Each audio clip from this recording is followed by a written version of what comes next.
Randy Plemel, class of 2004 with an M.Arch. He's going to be joining us online. Randy is a design and innovation consultant specializing in solving complex problems in elegant ways. Depending on the problem, this might look like user and customer experience design, product and interaction design, service design, strategy, and environments design. Plemel began his career as an architect in New York City, followed by working at IDEO for 12 years. This led him to advise and consult a wide roster of organizations, including extensive work in the public sector. A few career highlights have been working with partners such as Knight Foundation to reimagine the civic commons across 8 cities, Bloomberg Philanthropies to cultivate city-based innovation in the U.S. and India, AARP to evolve their role in creating livable communities for all, and the City of Los Angeles and I guess that's the New York City Housing Authority, NYCHA, to make cities better through design. Randy, you have the stage. Good morning, everyone, from Queens, New York. Thank you so much. So I sat in your seats 25-ish years ago, and as I graduated, I started straying from architecture. Through no fault of architecture, it was all on me. And part of that was moving through a series of jobs where I was working further up the food chain, further up from executing a building to trying to understand why we're designing a building to now I really don't call myself an architect. I'm unregistered, so I can't do that. Really, I focus on user experience design, service design, and really helping people journey with purpose. And so today I'm going to talk with you a little bit of just, it's felt like this for a while, I think, even before COVID. We're all hanging on to the fire hose. And, as Americans, we've come a long way. We have a lot further to go. I think we can all have really good conversations about where we need to go, but there's a trajectory. But at the same time, what's interesting and what a lot of my work is how do we engage with people? That it feels like, it used to be the old models that we were asked to vote every 2 years or so, every 4 years for the presidential, and that worked for a while. And now it feels like we're constantly being asked to give our feedback, knowing that over the course arc of America, more and more people were given the franchise, and still to today, the franchise itself is contested. And so, we've moved from the hanging chads to in the middle consulting. Everyone's being asked about designing streets or participatory budgeting, which I'm a fan of, but it's really been shifting this tension of asking more of our residents to give more feedback. And it can feel really exhausting. We, in effect, hire people, either city managers or we elect politicians to help us make the decisions as a representative democracy.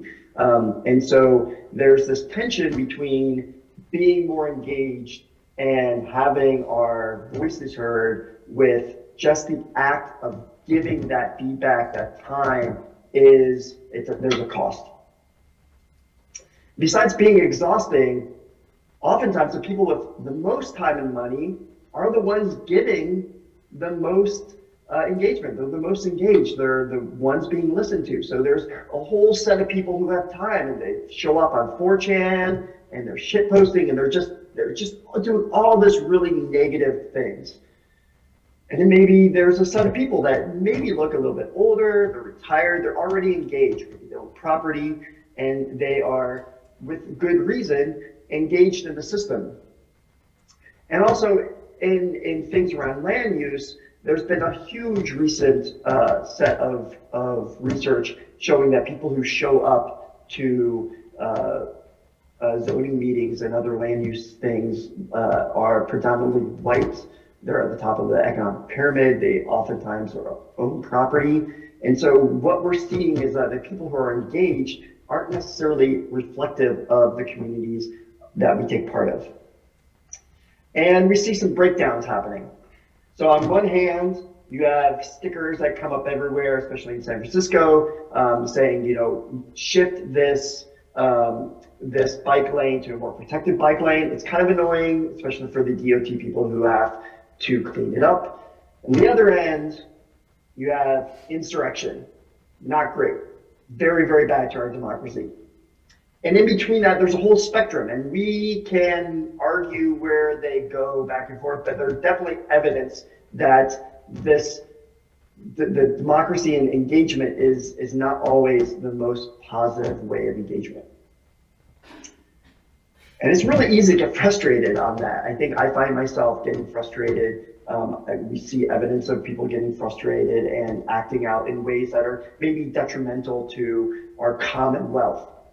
And so when this happens, I try to remember that it's really up to us to find the joy in the small and the everyday.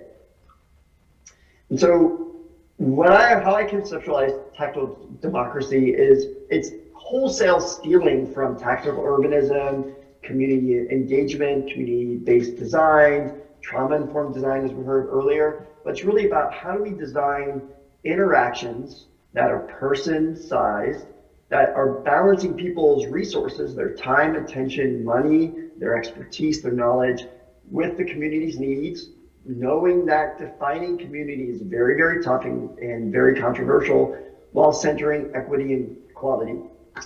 This is a work in progress, as is America. And so one of the things, some patterns that I'd like to share with you so that we're not the panda throwing things around or Kermit getting excited, is look around and I've seen these 4 levers that when work together, they can really help us in the everyday, really engage with each other in our commonwealth.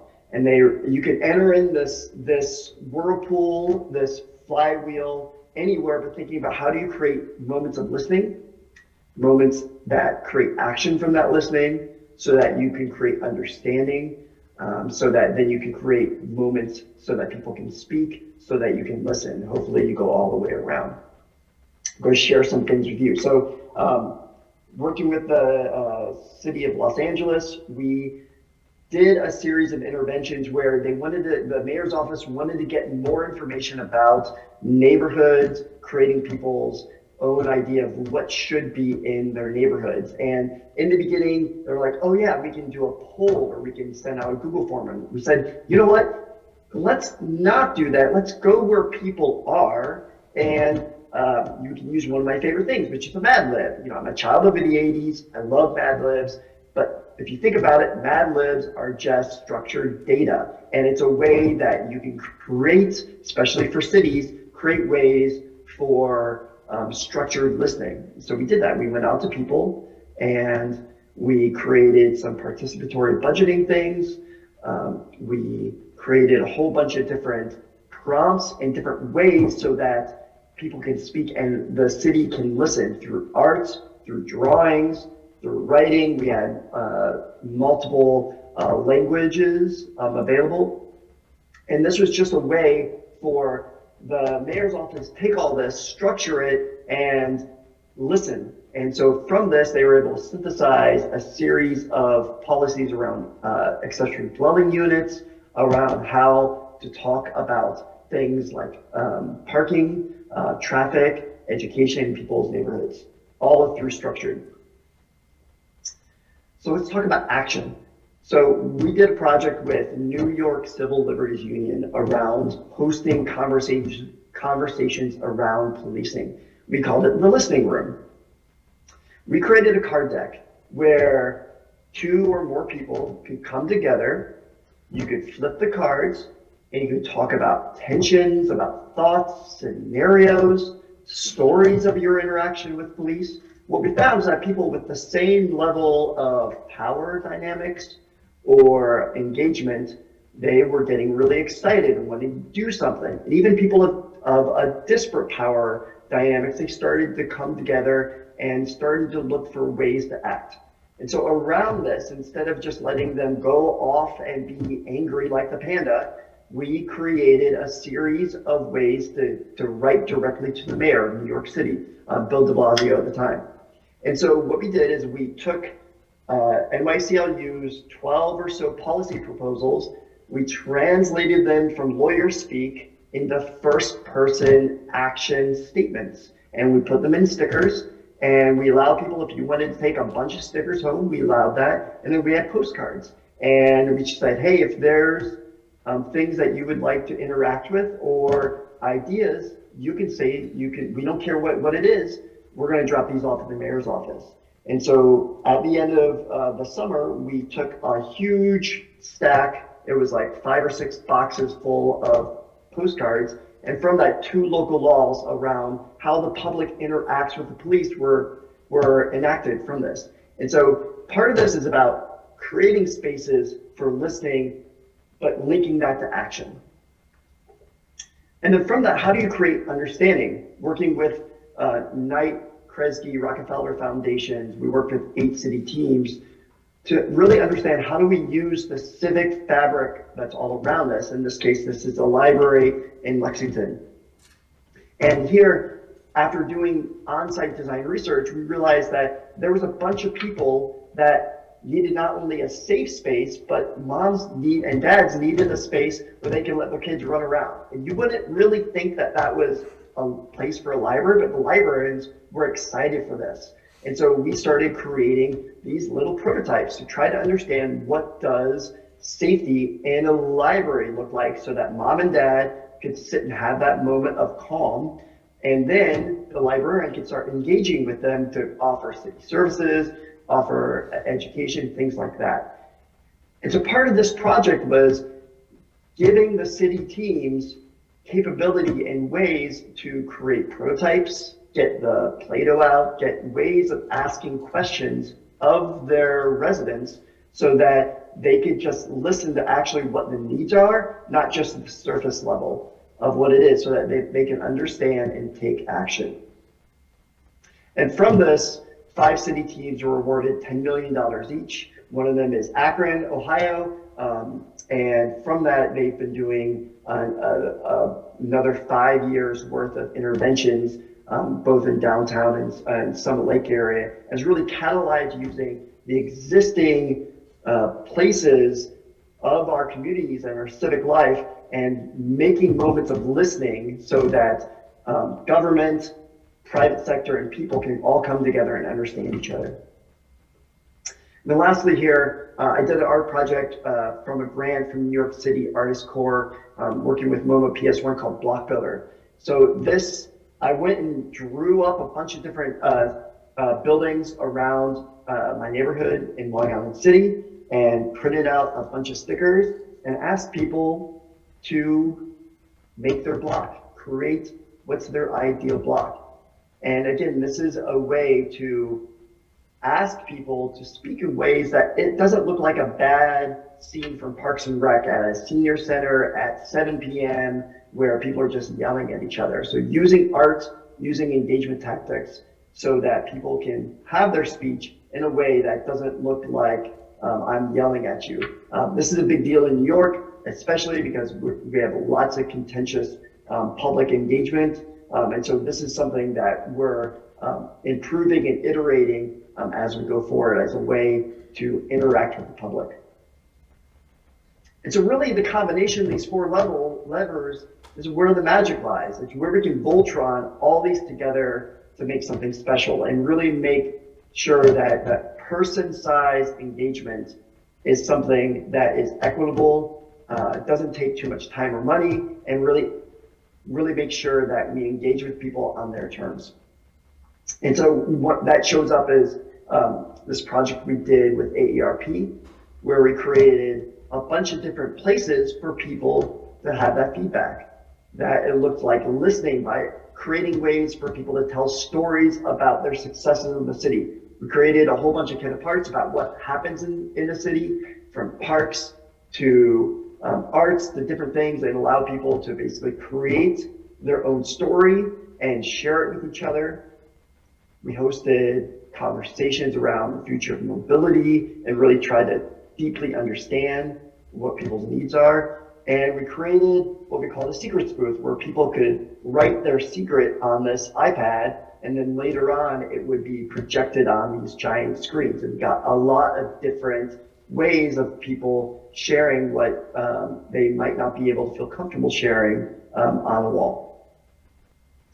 So we know this is just the beginning. Tactical, just like tactical urbanism, tactical democracy is about looking at the bottom level on the street, trying to understand the strategy and going back and forth. So some of the things that we're doing right now is trying to create a set of AR feedback apps where people can plop different city services on their street and send them to the Departments of Transportation. We have a game we're building around trade-offs around the affordable and assisted living. We continue to work with the New York City Civic Engagement Commission around festivals throughout the 5 boroughs of New York, of trying to create moments for arts and civic life and city services to come together and constantly publish and get feedback of the tactics, because this is a growing body. We're not the only ones doing it. So a big part of this is taking a moment and saying that this sort of thing happens everywhere. How do we raise it up, give it a little bit of structure, and send it out? So with that, think about how, if you're feeling like the panda, how can you turn to Kermit and take a little bit of positive action? And with that, I thank you so much.